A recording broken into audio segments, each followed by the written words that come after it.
Attends 2 secondes. Est-ce que tu as déjà eu l'impression que ta tête, elle vivait plus que toi? Que tu pensais ta vie plus que tu ne la vivais? On réfléchit beaucoup, beaucoup trop parfois. On est une génération qui pense tout, avant, pendant, après. On analyse, on anticipe, on projette, on imagine ce qui pourrait mal se passer, même ce qui n'existe pas encore. On est très fort et on est très forte pour vivre des scénarios, mais beaucoup moins pour vivre des moments. Moi, je pourrais passer des heures à réfléchir en regardant mon plafond. Vraiment. Est-ce que c'est une bonne idée? Est-ce que je fais bien? Est-ce que je devrais? Est-ce que ça va me mener quelque part? Je pourrais vraiment passer ma vie à tout intellectualiser. Les choix, les relations, les élans. Et tu sais quoi? Si je faisais ça, je passerais à côté de trucs magnifiques. Plus les années passent et plus j'essaye d'avoir un détachement par rapport à toutes ces pensées. Parce que oui, bien sûr que réfléchir, c'est rassurant. Ça donne l'impression de tout maîtriser, de garder le contrôle, de se protéger. Mais la vérité, c'est que la vie, elle ne se vit pas dans la tête. Elle se vit dans le corps, dans les regards, dans les silences, dans les gestes qu'on n'avait pas prévus. En fait, il y a une chose que j'ai compris, c'est qu'il y a des choses qui existent parce qu'on les vit, pas parce qu'on les comprend. Plus le temps passe et plus je ressens cette phrase. On cherche tellement à tout expliquer. Vous vous dites que parfois deux personnes peuvent réfléchir chacune de leur côté, peser, douter, imaginer 1000 issues possibles. Et si elles s'arrêtaient là, il ne se passerait jamais rien. Pas parce que ce n'était pas beau, mais parce que personne n'aurait osé vivre. Et pourtant, heureusement qu'on vit quand même certains moments. Heureusement qu'on se laisse traverser. Heureusement qu'on ne laisse pas la peur décider toute seule. Parce qu'on peut rater une belle histoire juste en pensant trop à ce qu'elle pourrait devenir. Et ça, je pense que c'est réellement une des choses les plus tristes. Louper des belles amitiés, louper des belles histoires, louper des beaux moments juste parce qu'on a laissé nos pensées prendre le dessus.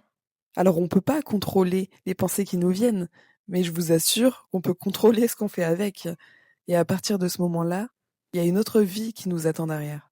En fait, on réfléchit souvent à ce qui pourrait se passer au lieu de regarder ce qui se passe vraiment. On a peur de souffrir, alors on anticipe la chute. On a peur de perdre, alors on ne prend pas. Mais à force de se protéger, on se prive de rire, de connexion, de moments suspendus. La vie, de toute façon, elle demande pas de stratégie, elle demande une présence. Vivre, c'est pas tout comprendre, c'est pas tout sécuriser, c'est pas tout prévoir, c'est juste être là, maintenant, sans savoir exactement où ça nous mène, mais c'est ok. Et le corps, encore une fois, c'est bien avant la tête, tout ça. Le corps, lui, il ne réfléchit pas en scénario, il ressent. Et souvent, la tête, elle arrive après, avec ses peurs, ses calculs, ses oui, mais je pense que c'est vraiment important d'apprendre à écouter son corps et de laisser un peu sa tête parler toute seule, parfois. Faut vivre, même sans réponse, parce que les réponses, elles viennent en marchant, en dansant, en osant, en vivant, pas en restant immobile à réfléchir à une vie hypothétique.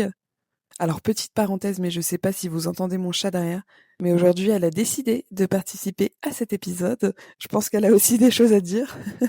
Donc, je pense que presque pendant tout l'épisode, vous allez l'entendre miauler. En tout cas, moi, je l'entends fort. J'espère qu'on l'entendra un peu moins dans l'épisode. Mais en tout cas, voilà, elle voulait participer à cet épisode. Merci, Nina. Enfin, bref, parenthèse fermée. Mais oui, bordel, faut vivre maintenant. Pas quand tout sera clair, pas quand tu sauras tout, pas quand ce sera sûr, maintenant. Avec ce que tu ressens, avec ce que tu vibres, avec ce que tu es, là, déjà. Alors vraiment, demande-toi, est-ce que je suis vraiment en train de vivre ma vie ou est-ce que je suis en train de la penser? Et si juste pour une fois tu laissais la vie te surprendre au lieu d'essayer de tout contrôler? Merci d'avoir écouté cet épisode jusqu'au bout. J'espère que cet épisode t'a parlé. J'espère qu'après cet épisode, tu vas laisser moins d'importance à tes pensées parfois envahissantes et que tu vas réaliser que certes, tu ne pourras pas décider des pensées qui arrivent dans ta tête, mais que tu pourras décider de ce que tu en fais avec et voir la vie autrement pour éviter de louper des belles histoires, des belles amitiés, des moments inoubliables. Parce que la vie, finalement, c'est ça.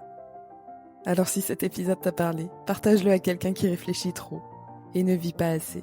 Et parle-en autour de toi, parce que parfois, vivre commence à l'instant où on décide de lâcher un peu notre tête. Je vous dis à la semaine prochaine pour un tout nouvel épisode. J'espère que votre mois de février sera palpitant. À la semaine prochaine. Ciao!